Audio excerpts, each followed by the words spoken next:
In December of 1975, a light aircraft took off from a hotel in the west of Scotland on a recreational flight. It did not return, and when evidence was eventually uncovered about the loss of both the plane and its pilot, there were more questions than answers. This week, we try to unravel the complexities surrounding the peculiar death of Peter Gibbs.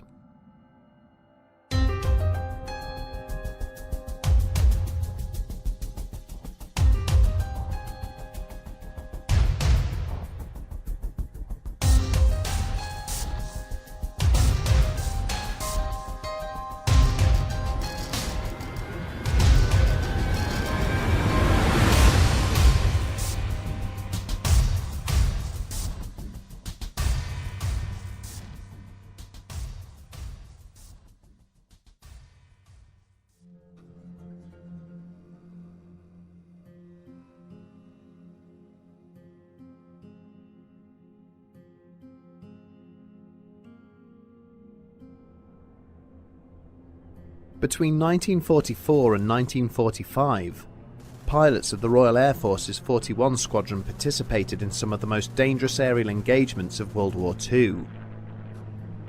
Equipped with the most recently upgraded model of the Supermarine Spitfire, the British aviators were involved in a series of high-profile missions against German targets, repeatedly putting their lives on the line in the hopes of bringing an end to the conflict.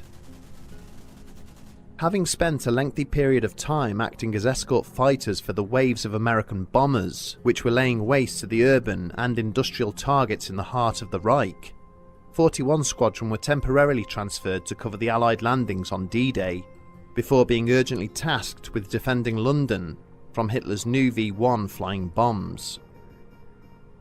They would see out the war, having participated in the ill-fated Operation Market Garden in the Netherlands, before conducting ground attacks in support of the invasion of Germany.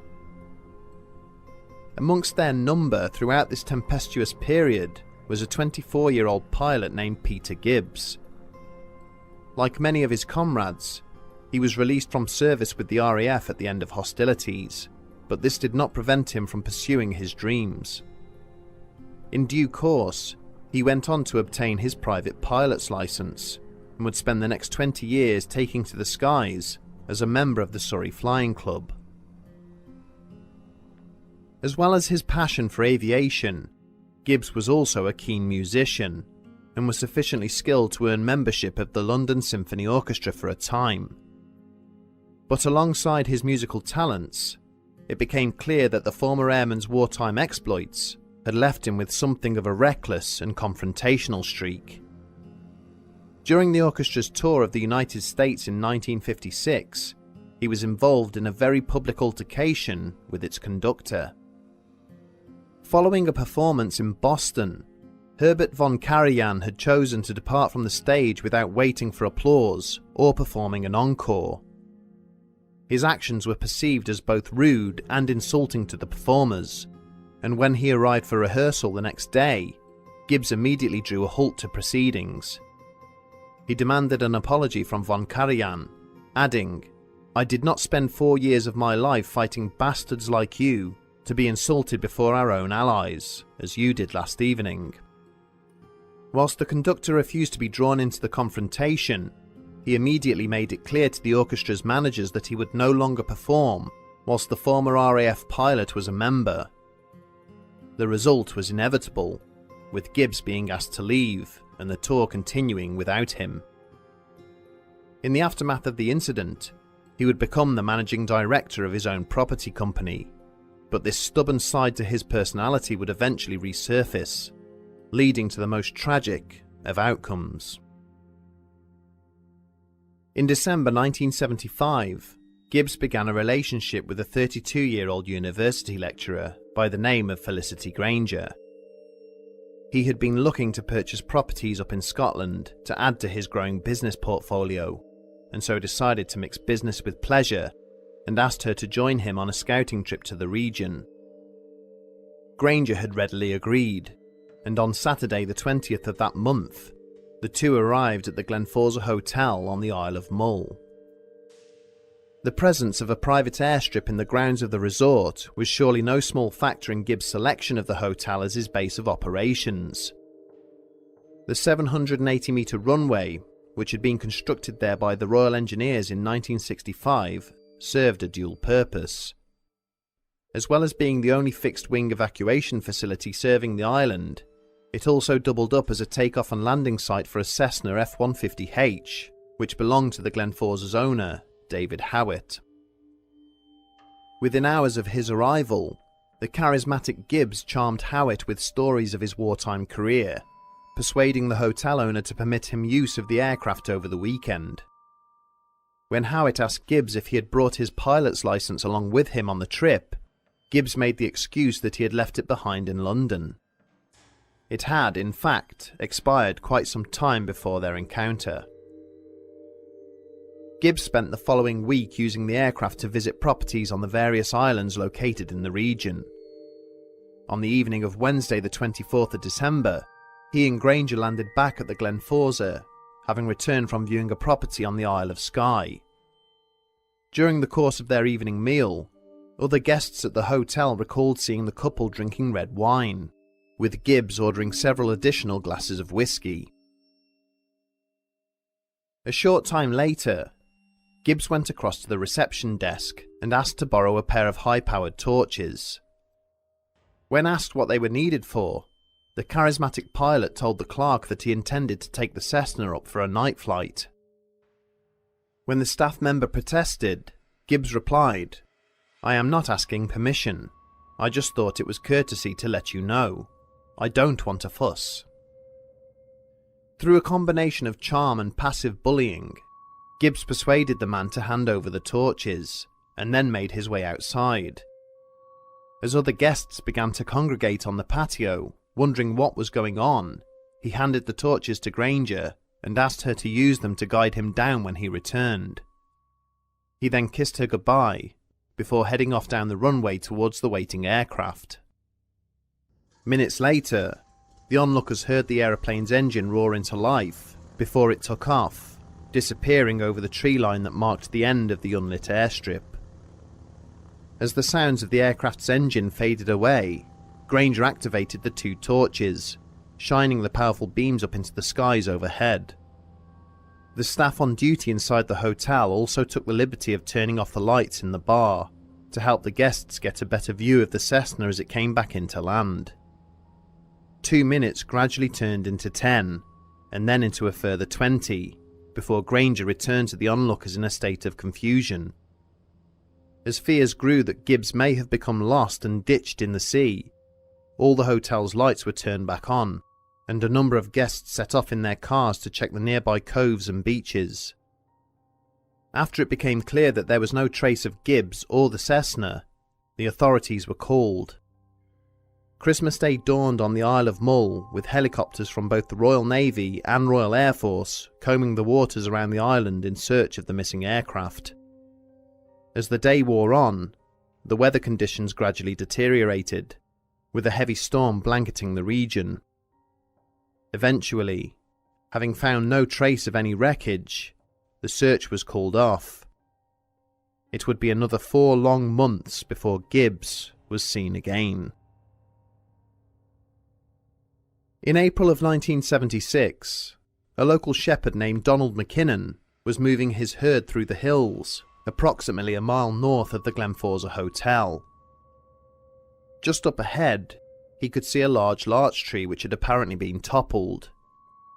As he came closer, he realized that there was something protruding from between the broken branches.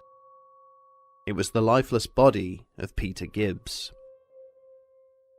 The pilot's remains were wedged so firmly in the midst of the fallen tree that the attending police officers were forced to cut away several branches before they could release it. They were perplexed to find that it was in remarkably good condition, with few signs of decay and no obvious marks or injuries.